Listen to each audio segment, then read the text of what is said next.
Labadiena, bičiuliai. Šiandienos tema bus kuro sistemos gedimai. Tik prieš tai pasidalinkite šito video, paspausite būtinai laiką, bei paspausite follow, jeigu dar to nesate darę ir jeigu patinka tokie ir panašus video. Na, o dabar grįžtame prie temos. Kuro sistemos gedimai.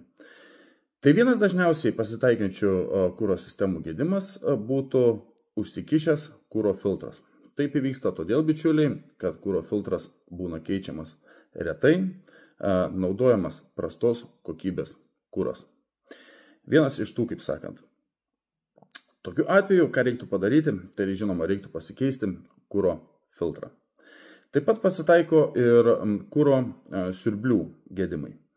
Tai vėlgi, čia būtų tokie simptomai, kad sunkiai sukasi, nesikuria ilgai, užsikuria, netolygiai dirba, pulsuoja ir panašiai. Tai greičiausiai bus kuro siurblio gedimas. Tai vėlgi, kad jį pašalinti, tiesiog reikia pakeisti patį siurblį.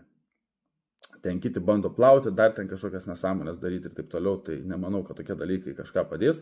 Tiesiog paimat, pakeičiat kuro siurblį nauju ir užmirštat.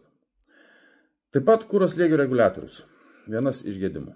Tai vėlgi, nebeužkelia slėgio tiek, kiek reikia, arba per daug užkelia, tai būtų kuro slėgio reguliatoriaus problema. Ta problema, kad išspręsti, vėlgi pakeičiat patį reguliatorių. Dar vienas iš tokių gedimų būtų tai oro patekimas į kuro sistemą. Čia būtų daugiau aktualu dizeliniams varikliams. Tai to priežastis būna, bičiuliai, kažkur kiaura žarna, ar, kaip sakant, suskirdusi, arba, kaip sakant, per filtrus kažkur, ne, jeigu jie yra nesandarus, paima orą, todėl atsiranda toks gedimas. Ką reiktų daryti tokiu atveju, tai tiesiog patikrinti kuro sistemą, rasti bėdą, kaip pavyzdys kažkur pratrūkusią žarnelę, ir ją pakeisti kitą. Ir problema, kaip sakant, bus išspręsta.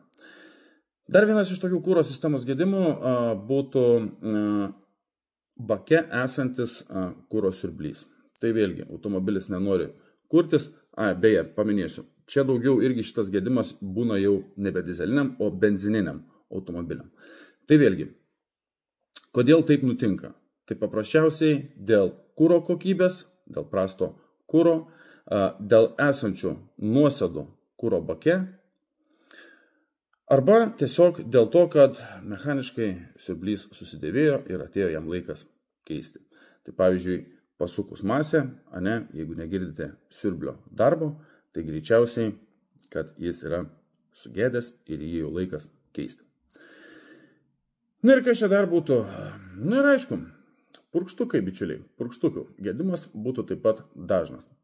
Jie sugenda taip pat dėl prasto kuro, dėl to, kad sudega, dėl to, kad užsikiša ir, kaip sakant, sprendimas būtų toks, kad purkštukus, jeigu jie yra tiesiog užsikišę, bet dar tinkami naudoti, tai galima bandyti juos praplauti. Na, o jeigu jau jiem, kaip sakant, yra šabaš, labanakt, tai vienintelis sprendimo būdas yra juos pakeisti naujais.